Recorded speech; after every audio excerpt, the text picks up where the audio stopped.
family where they used to like, things weren't possible. Like, I don't know, they always like talked about starting businesses and stuff, that nothing, they were just talk.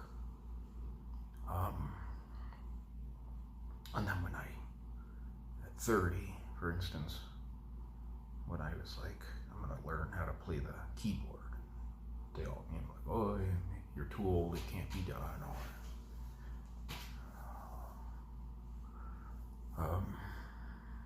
I taught myself calculus when I was like 15. At about 5 years old, 4 years old, I learned how to read on my own. Some people, they might say like it's your genes or your brain. Maybe, like, might be, could be.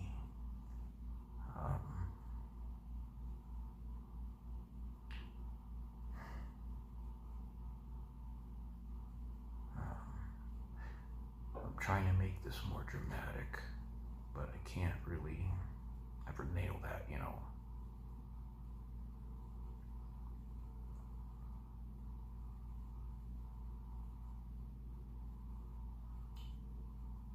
I am convinced that whether our souls have prior lifetimes or not,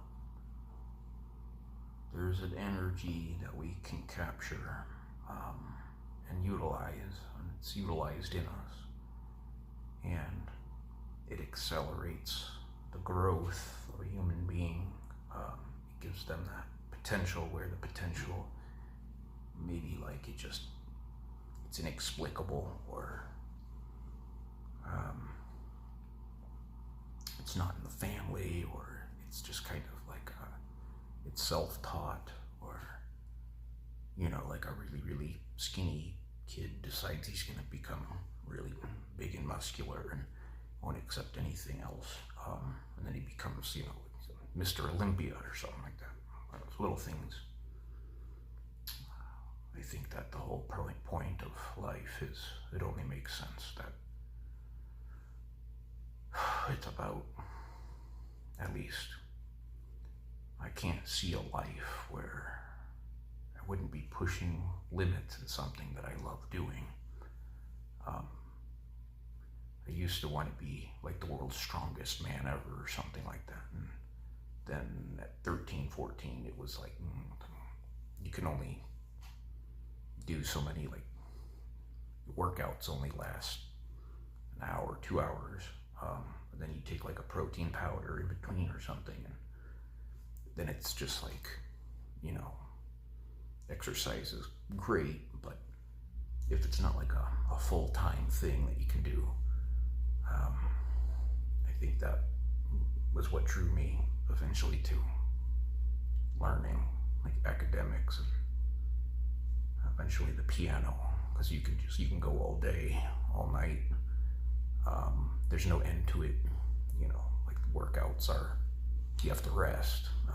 That's not very fun. So if that was like your only major passion, I'd be bored at that point. But I would say that the person has an innate function or mechanism that allows, it's like a command you give to the self, and somehow there's an energy field where everything responds. So if the command is, I'm going to master this at the speed, when you've given that command to the self, it is in order at some level. And then from there, practice. And practice is, all learning is based on imitation. So when we imitate, what I mean by that is, in the brain, say you go back to maybe like 1 million years ago, whatever humans would look like back then, the type of primate, or in between, like from Neanderthal to, and then of course there's different types of humans, but nothing in the brain would say like arithmetic, memory, music, language, speech production, all these things just kind of came about, and then they found their way in different compartments of the brain. I think that our picture of that is very incomplete. And probably you can see that. But either way,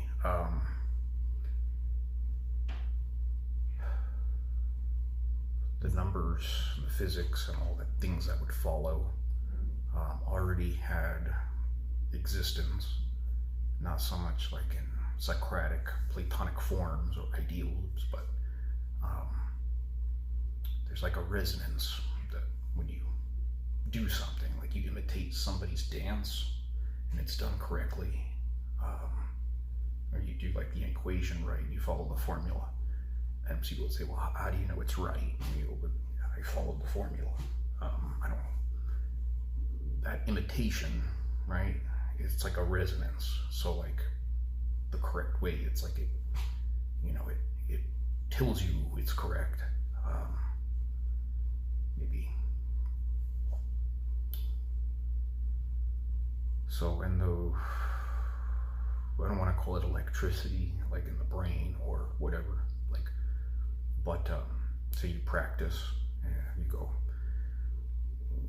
let's make an extreme case for 6 hours of piano practice. And now what happens too is if you keep going, so like the surface phenomena, like in the brain, like the chemicals and processes, those things might get worn out, and then you have your exhaustion or you're burned, depending on your stamina, concentration level. But there's also like an underneath mechanism.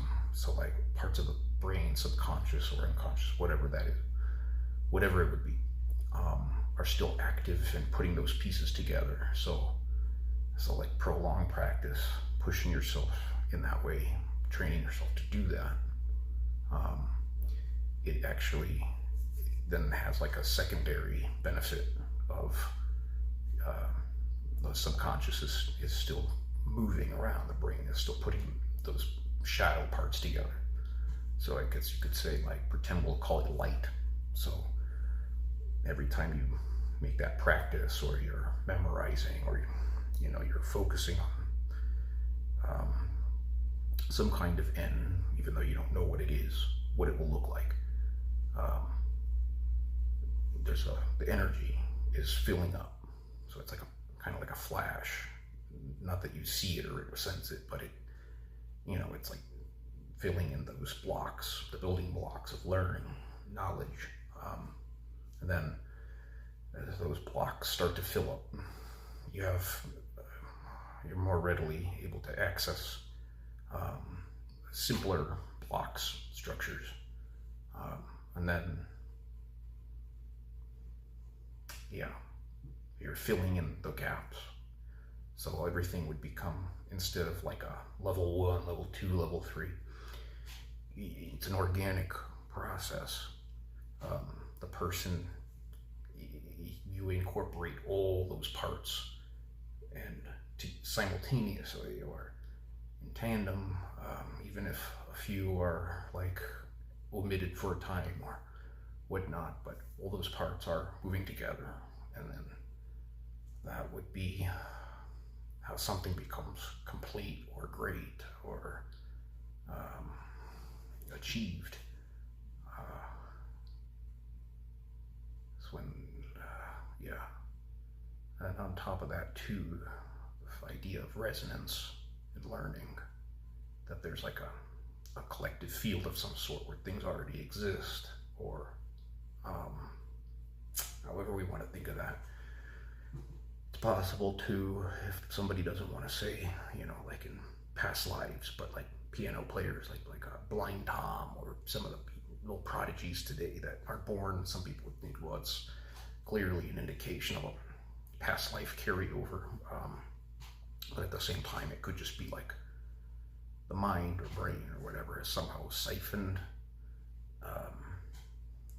the image of what would translate into that performance, and, the ability to play something like that, or an expertise of,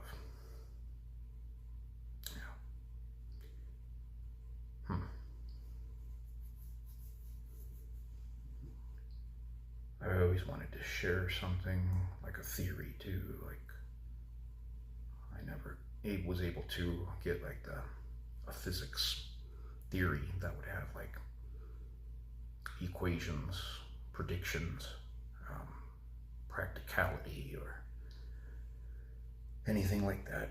It would just be like a metaphysical treatise, or not even a treatise, or just babbling.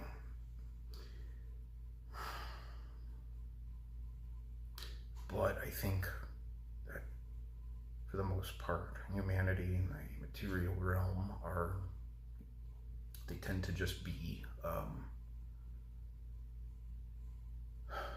abstractions. Like, what knowledge is there that is not? What do we really know about everything and anything? Okay. Everything I know has probably origin in what other people have taught me. Can I actually explain anything about the nature of the universe in my own words, in my own understanding? I probably will be, again, copying what somebody else has said or written.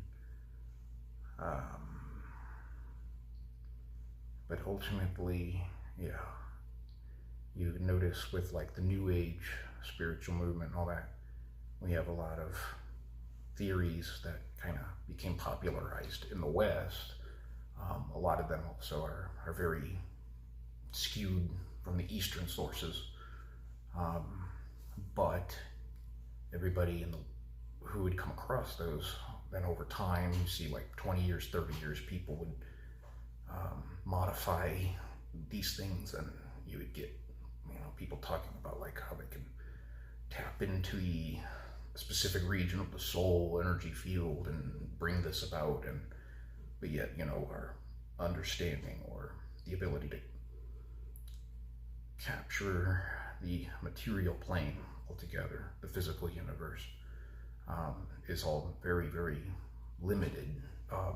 And then emotionally too, where I wouldn't say humans are immature. I mean, like, what are we comparing them to? I don't think people are better or worse than animals either. I'm a big animal lover.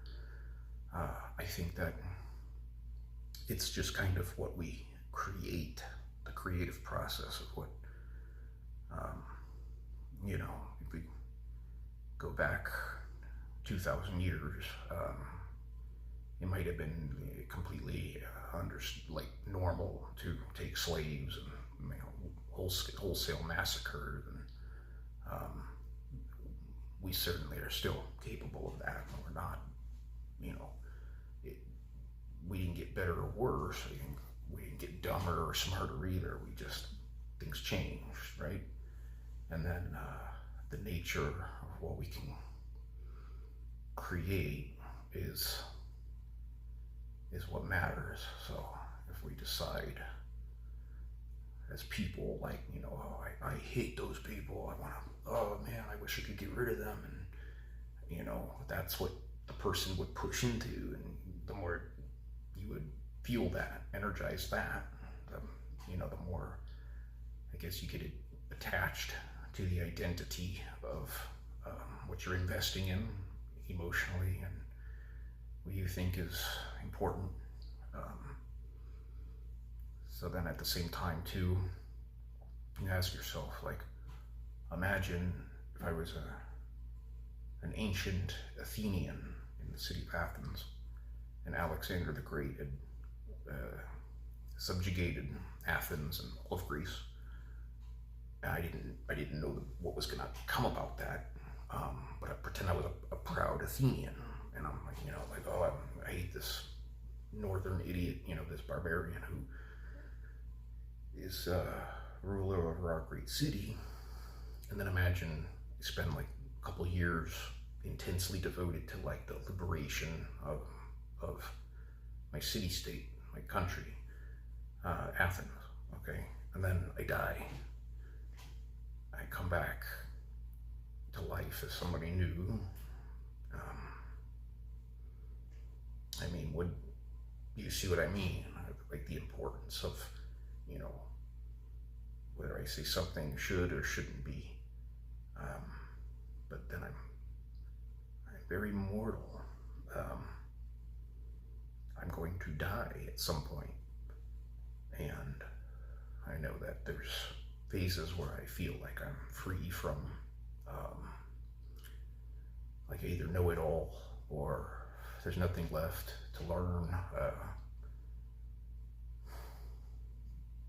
I don't care what my karmic conditions there are right now. I don't want to forgive those people, or I can't possibly imagine living without certain loved ones.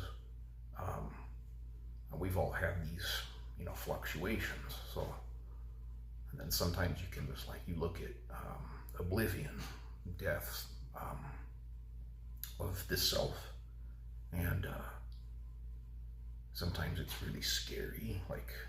Just wow, it's all gone. None of it existed, and you could just come back and be completely a whole new universe. Not a whole new human being, not a different animal, not an extraterrestrial somewhere on a different planet. But literally, universes could just be created out of the death of a human being, of certain conscious development. That's what the ancient Mayans, Mayan resurrection mythology used to be about. It wasn't about the ETs and stuff. They believed somebody was tortured to the extent of what was unbearable. It would create enough kind of psychic energy that it would materialize in a burst of a person would have an opportunity to resurrect. So literally creating a new world out of that.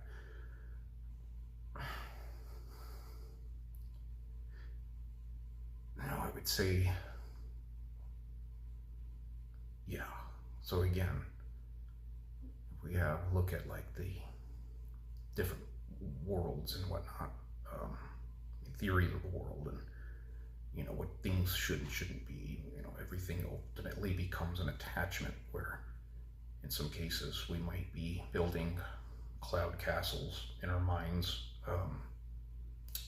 say an ascension theory, where all the spiritual people are going to be in this great peace and community and harmony and all that, and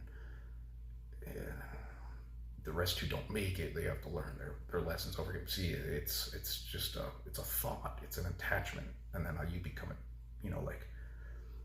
attached, devoted to that thought form, that idea, image, and you're it's important to you.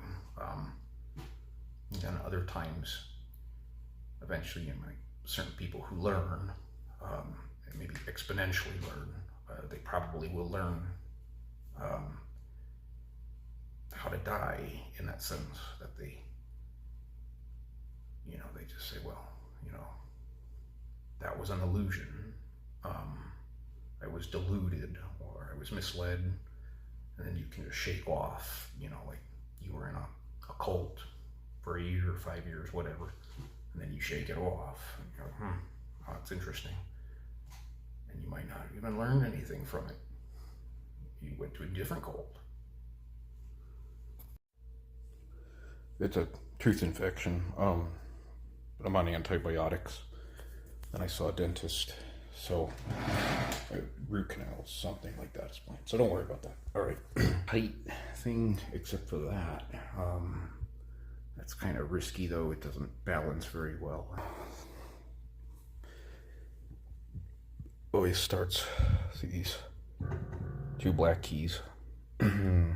C, D, E, F, G, A, B.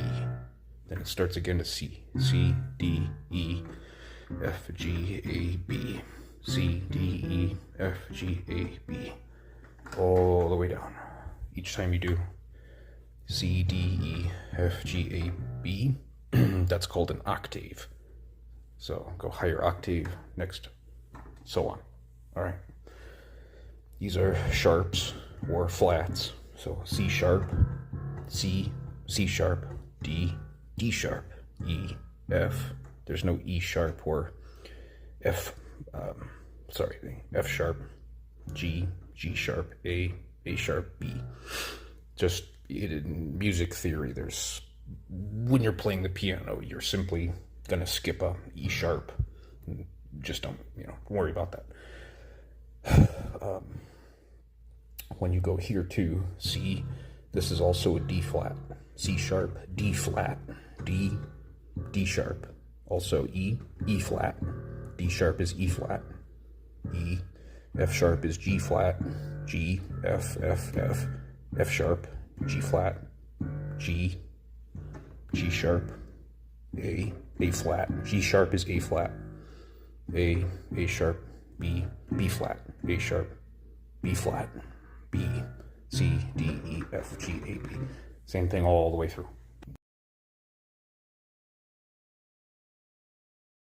The loudness. Loud. Okay, that's called forte, F, on sheet music. And then soft is P, pianissimo. That's soft. Okay. So, if you want to start to learn how to play something, one hand is loud, the other says soft, right? Start by training, push that one first by like however long you can, right? Soft, loud, ready? This will be loud this time, this is soft.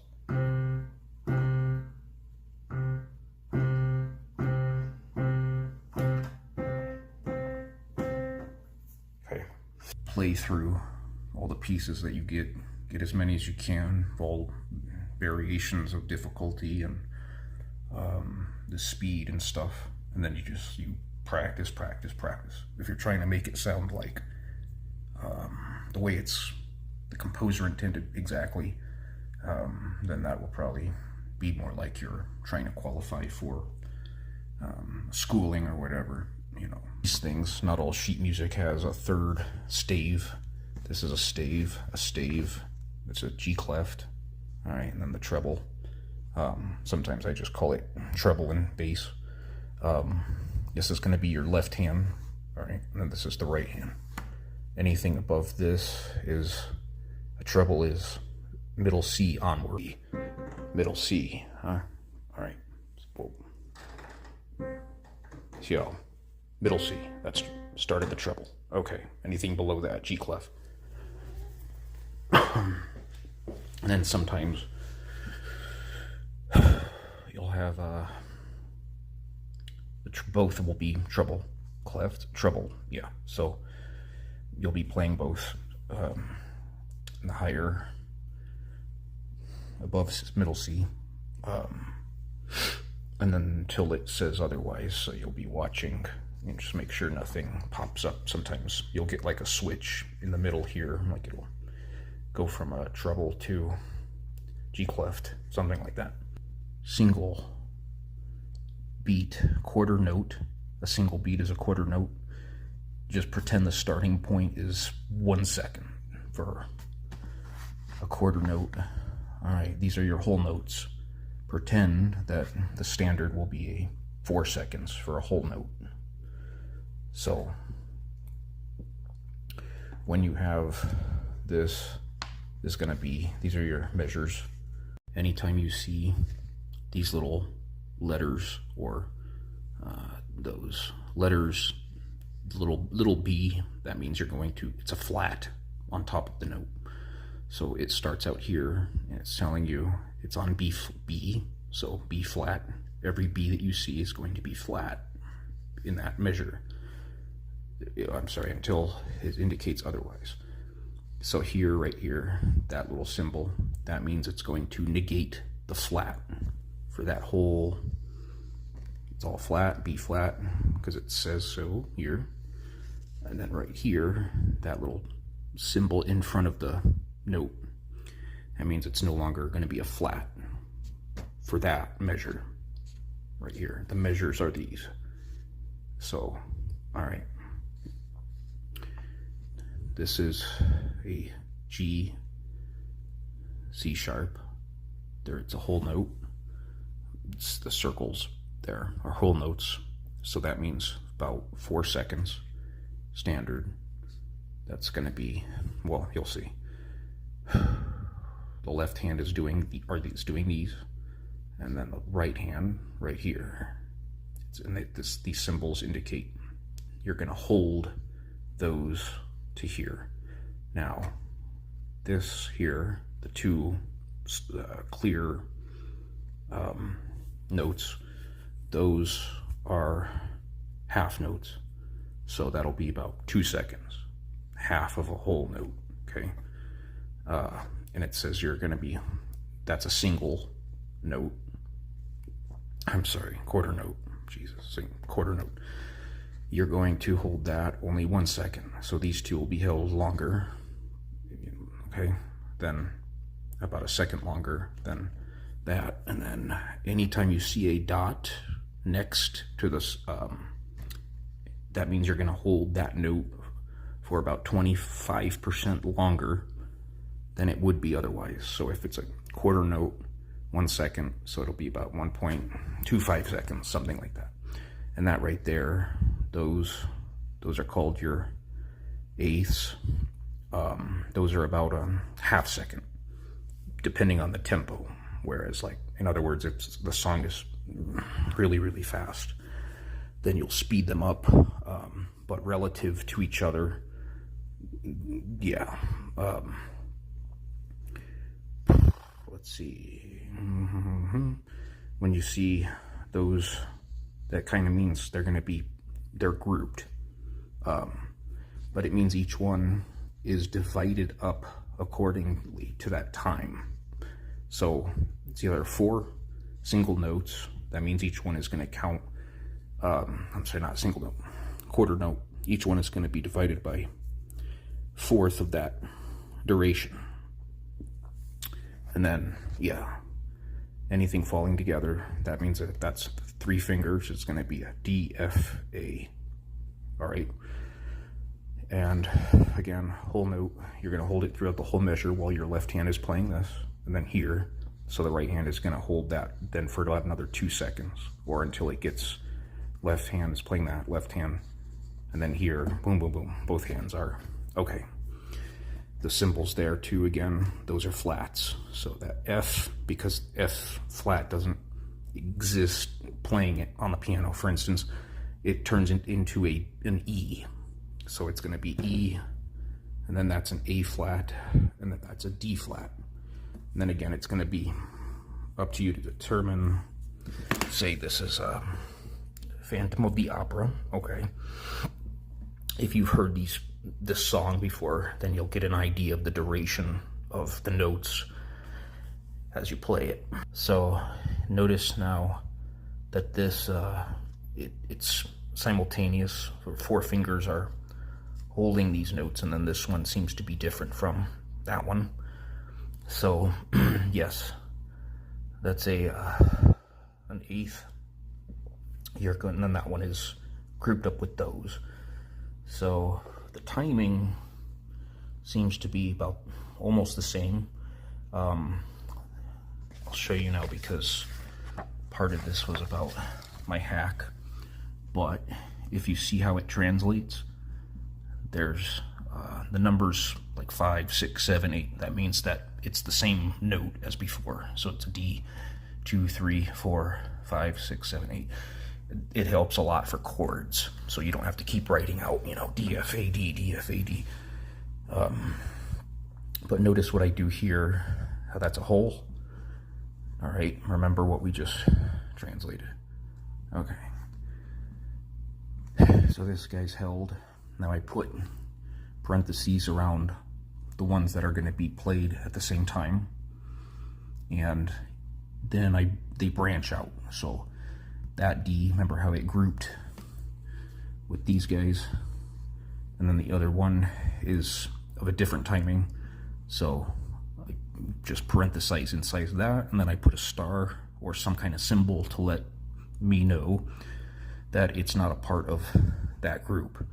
And that especially works too if you have things that come in between the group. So for instance, sometimes you might get like a notes in between the groups, and then therefore you can put a star to indicate, or whatever, to indicate that it's not a part of that group. It'll be played at a different duration. D. Yeah, it's hold. Now, here I let go of that. Or if the other one was going to be played a longer duration practice, I still have that, right?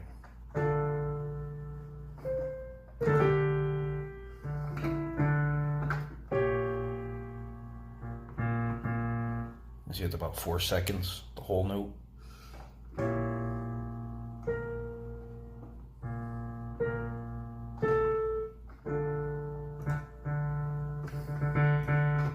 This one's a little trickier.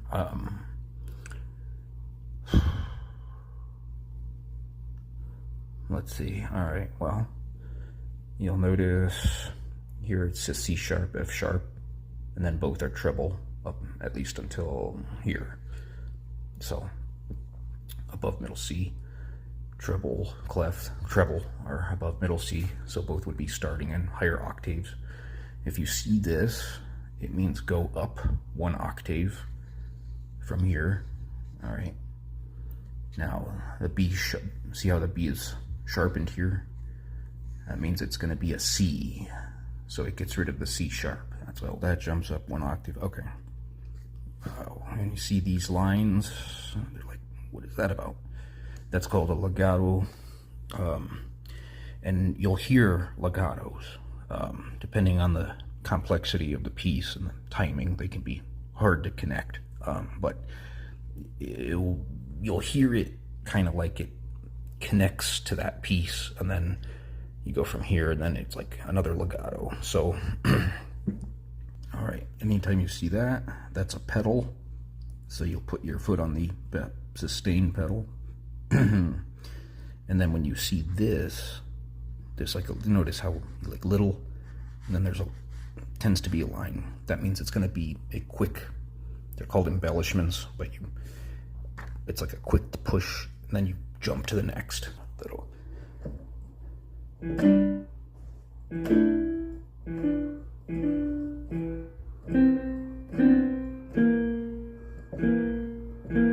dim. That means you're going to soften the playing. It's going to be quieter.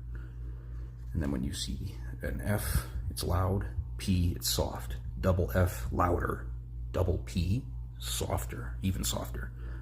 Triple P, even softer. Triple F, even louder. And then if you see an S, F, for instance, that means only on that note. Yes. So from here, you're going to be playing the whole thing. It's going to be really loud until it says diminish. Then it gets quieter up until the MF, which is going to be moderate loudness. It's going to be kind of just medium loudness. The little angle here means on that note, it's going to be louder than usual. So like okay. And if you see dots below or above a note or chord, that means it's going to be a little bit quicker than the note's duration. So quarter note, so pretend that's a second with that dot there. It means just kind of hold it like 75% of its normal duration. Legato, connecting sound, again, you'll hear them. The bar above a note, that means it's gonna be tenuto, so you kind of push it, let it really complete itself. For single,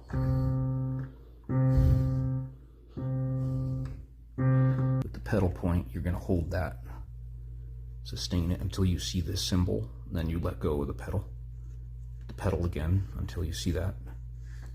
And tempos can change throughout, so can the dynamics. And trying to make it crescent, it's going to get louder, is slower.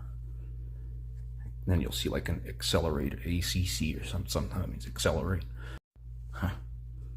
When you see these are empty, it means you're not going to be playing anything, right? Well, that left hand is playing that. When you see this type of thing, that's going to be a stop, or basically that too. Stops are of different durations, just like a note. Those are notes. Then it says here, so the left hand's doing that. Stop, meaning we're not doing anything. And then until you get to that. Together. You hear that? It's called a slur. And then pretend from the E it's to the A. That controls the rhythm. Alright. I call these dexterity etudes. I hope it's going to be able to be effective, but alright. Let's say we start CD, right?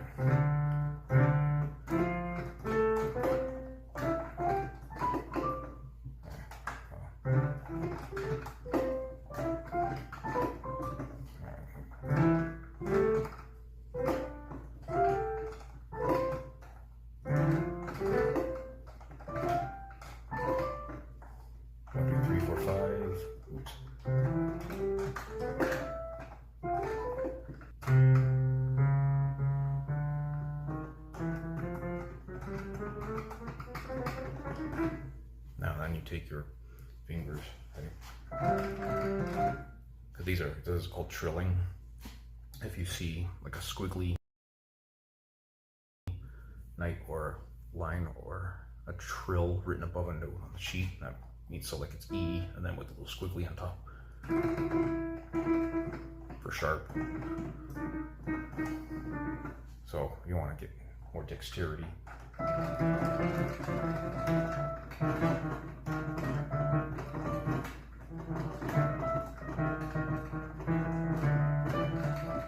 Same other fingers.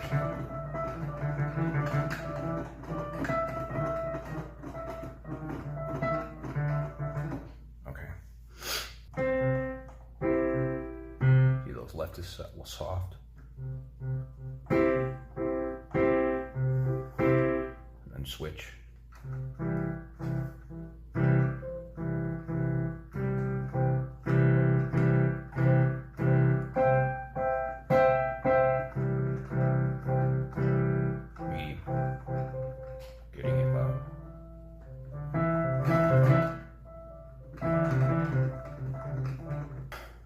Breaking off.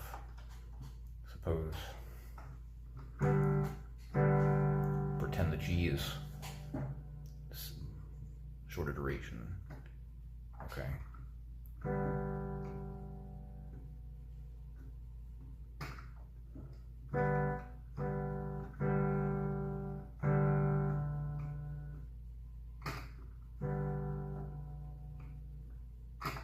And then you can make up your own. That's what I just did. All right.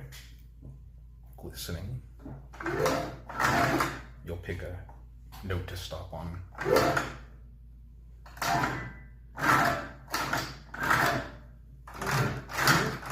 What you do with one hand, do with the other. All right. And you can even practice playing like some.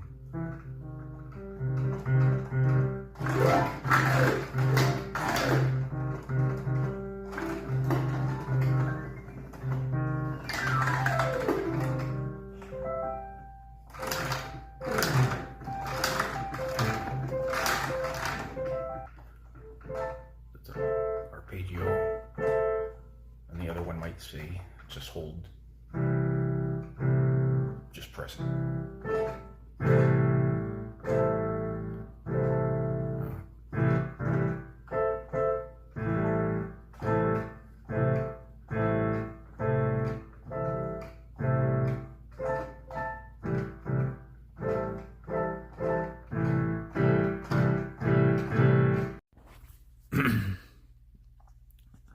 That's the squiggle I'm talking about. Cross-handed here.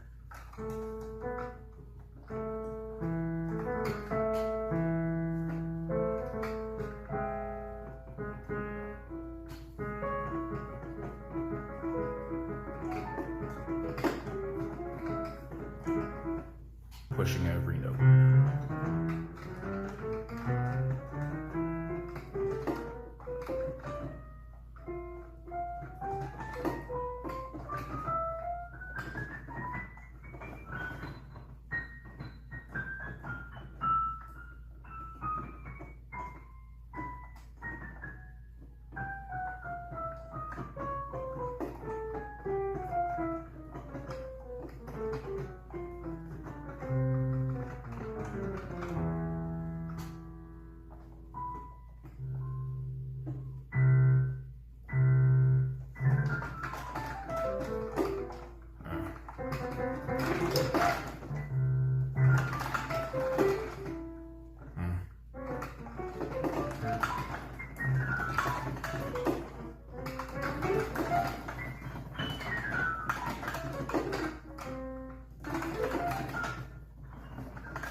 Now say it's a C, E, F sharp G, C, E, F sharp G, C, E, F sharp G, oops, C, E, F sharp G, C, E, F sharp G.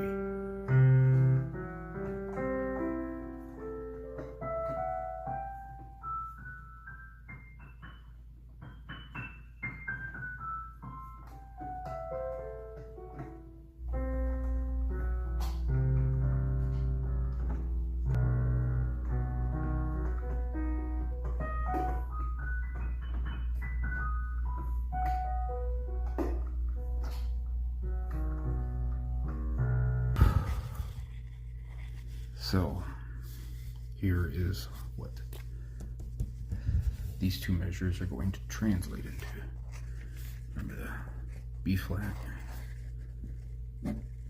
So what I do is I'll write a number, the line, okay?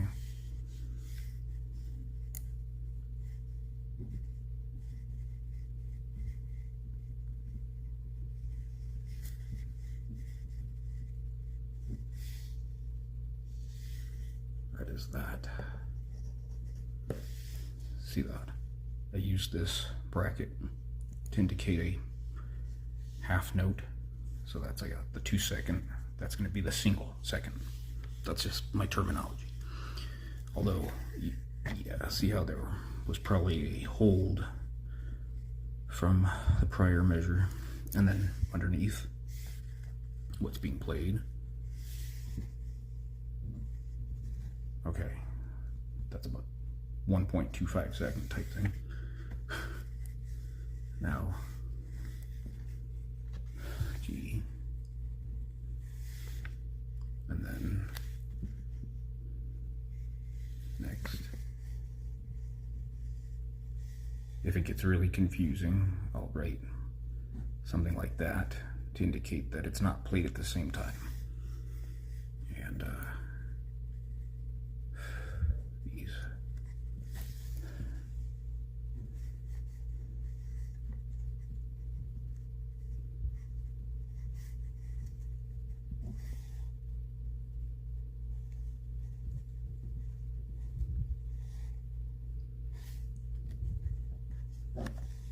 And then that completes the measure. Next measure, not line. Usually I have a couple that go together. You probably have seen something of it. All right, well, we start out here. I make a big old circle. DFA. Just like that. Underneath, the D flat. Not flat D. Dot.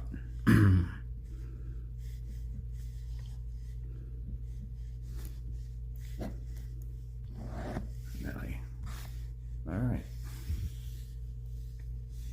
For the stops, you just simplify it like that.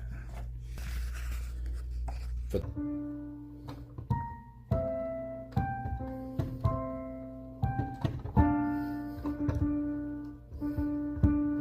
the B is held my pinky, and then I drop down and let go.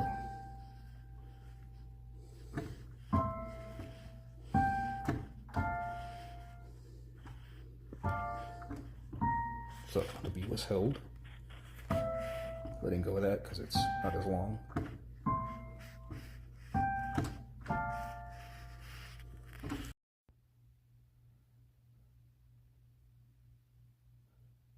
The Hua Hu Ching, which is an extension, elaboration on the Tao Te Ching. The Venerable Prince asks Laozi, if a person gives away a large financial fortune, will he receive blessings? Laozi replies, yes, very many.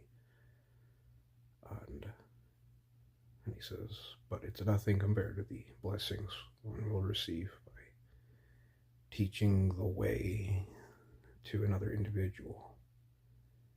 And the reason, of course, is that material possessions, no matter how much money or whatever, it's all very temporary, fleeting, and with the soul being benefited by learning the way, one soul that would become ascended, liberated from the material planes, far outweighs something where a bunch of people are passing around possessions in the material plane, which is temporary duality. And there are 7 hermetic principles. Mind, that all thing is mind, everything is mind. Vibration, all things are energy, everything is motion, all energy is motion, it's action, movement. Correspondence, what we do here, we do in the afterlife or all worlds. As above, so below. Polarity, so something is moral or bright, suppose anything like that. Say temperature, polarity. Eventually there's like an absolute 0 or something, but and then trillion degrees is probably not going to be much different from 1,000,000 degrees to a life form on Earth. But it certainly makes a difference, maybe in Planck lengths, the atomic, subatomic scale. But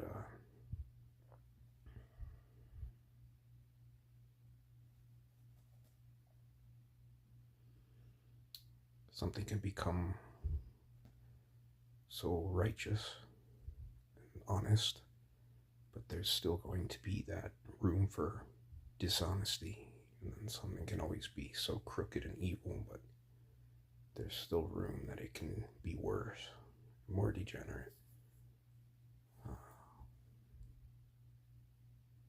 Generation, gender, something plants a seed and another cultivates, and then something can be created from the interaction.